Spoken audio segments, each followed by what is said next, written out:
Bem, pessoal, nós começamos aí a nossa sexta aula sobre tabela periódica, né?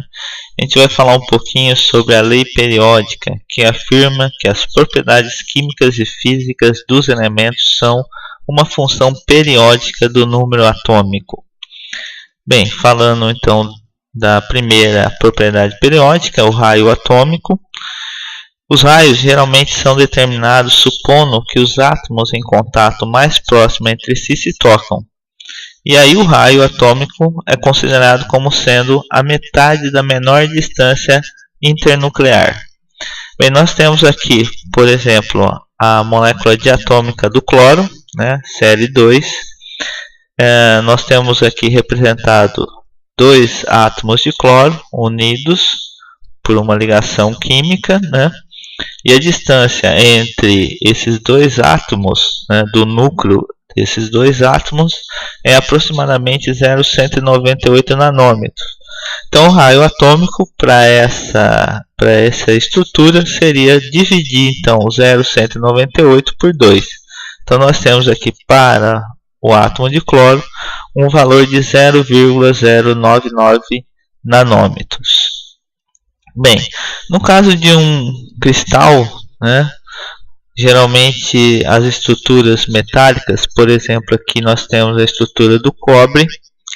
O cobre, na sua forma metálica, ele tem uma certa organização cristalina, né, uma estrutura cristalina. Nesse caso aqui, o cobre, ele tem uma estrutura onde nós temos 4 átomos no vértice de cobre e um átomo central. A distância entre o átomo central e o átomo do vértice, né, é que a gente vai considerar a menor distância internuclear. Percebe que aqui eu tenho contato entre esses dois átomos e nesse outro caso eu não tenho contato. Então a menor distância seria entre esse e o átomo central. Então nesse caso, essa distância internuclear é de 0,256 nanômetros. E aí o raio atômico é a metade dessa distância. Então você pega esse valor e divide por 2. Então nós temos que o raio atômico para o átomo de cobre é de 0,198 nanômetros, né? Bem, aqui nós temos então alguns valores de raio atômicos, né, de alguns elementos da tabela periódica. Então nós temos aqui primeira coluna ou grupo 1 da tabela periódica, que são lítio, sódio, potássio, rubídio e césio, né? Esses elementos, percebe que conforme eu desço na tabela periódica, ou seja, eu aumento o número atômico, eu tenho um aumento do raio atômico, né?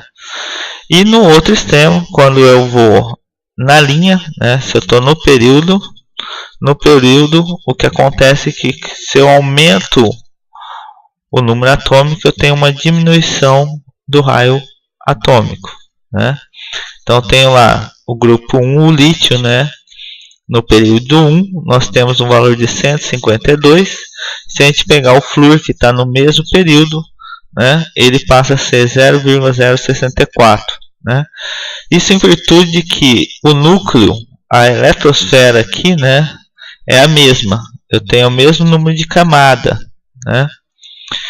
Como eu estou aumentando a quantidade de prótons no núcleo, essa camada acaba sendo atraída mais para o núcleo. Consequentemente, eu tenho um tamanho de distância entre os elétrons da eletrosfera para o núcleo menor, porque ele está sendo atraído mais para o núcleo, né?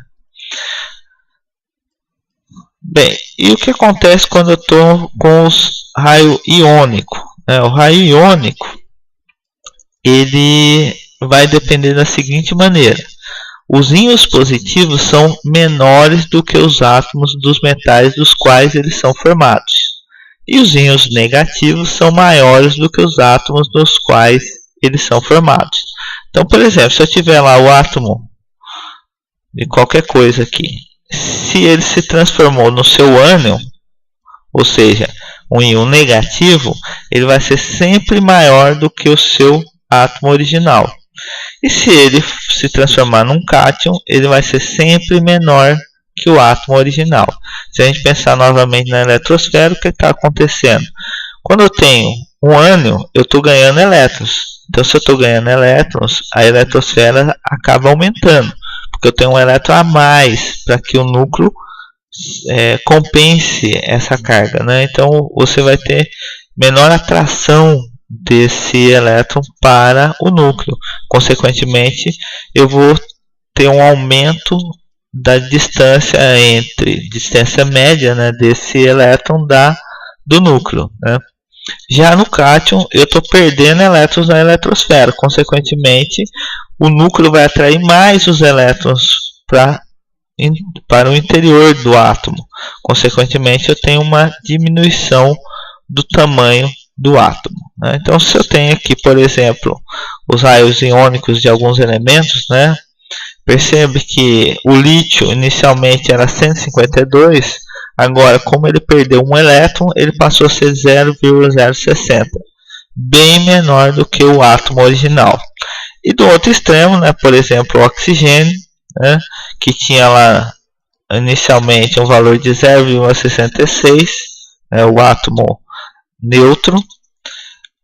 Quando ele ganhou 2 elétrons, ele passou a ser 0,140 nanômetros, ou seja, mais do que dobrou o seu tamanho, né?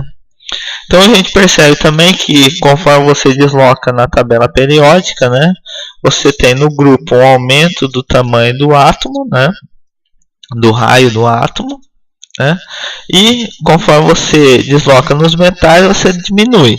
Mas quando você entra na parte dos não metais, como eles vão ganhar elétrons, eles acabam aumentando o seu tamanho, né? Então,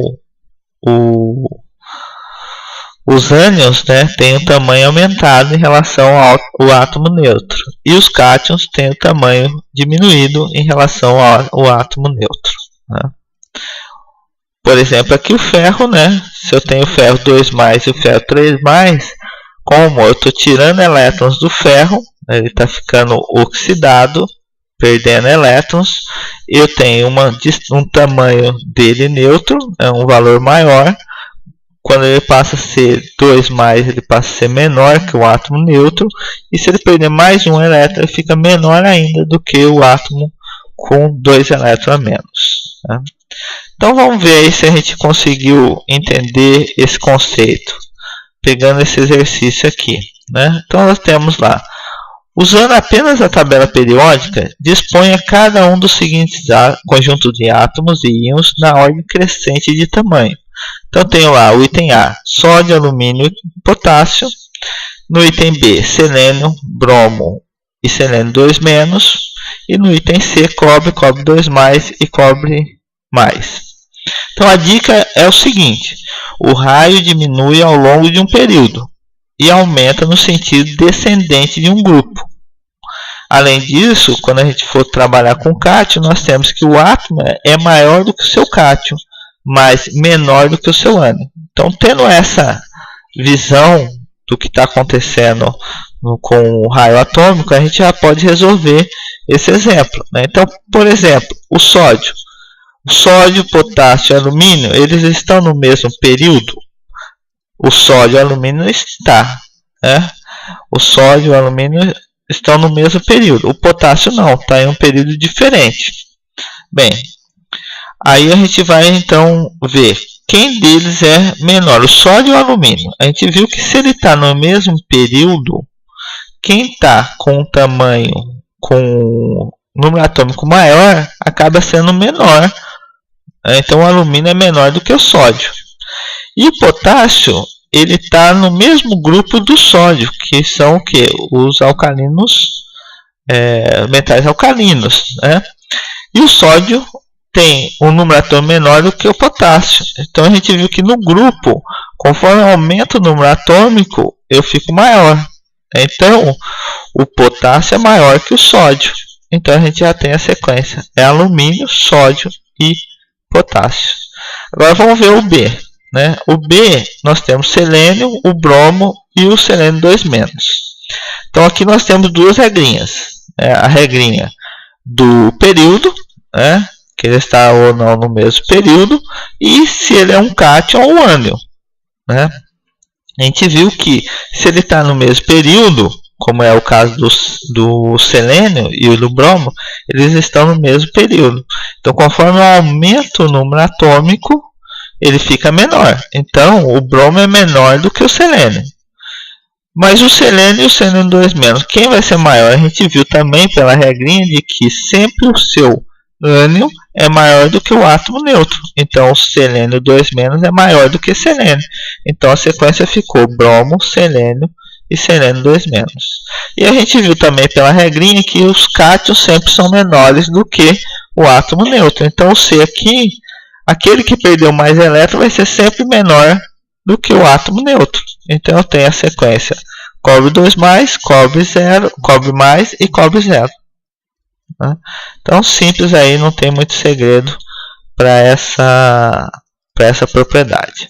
Outra propriedade importante é a energia de ionização, que vai medir a dificuldade de remover um elétron de um átomo gasoso, né?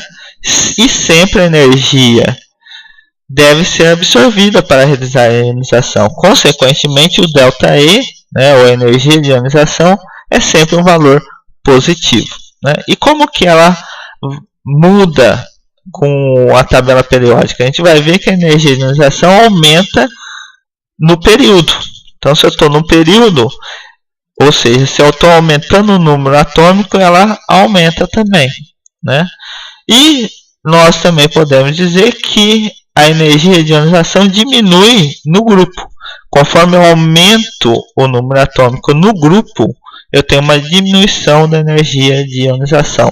Isso é bem óbvio, porque se a gente pensar que eu estou aumentando o átomo, o elétron vai ficar mais longe do efeito do núcleo. Consequentemente, como esse elétron fica menos suscetível à atração do núcleo, é mais fácil arrancar esse elétron, né?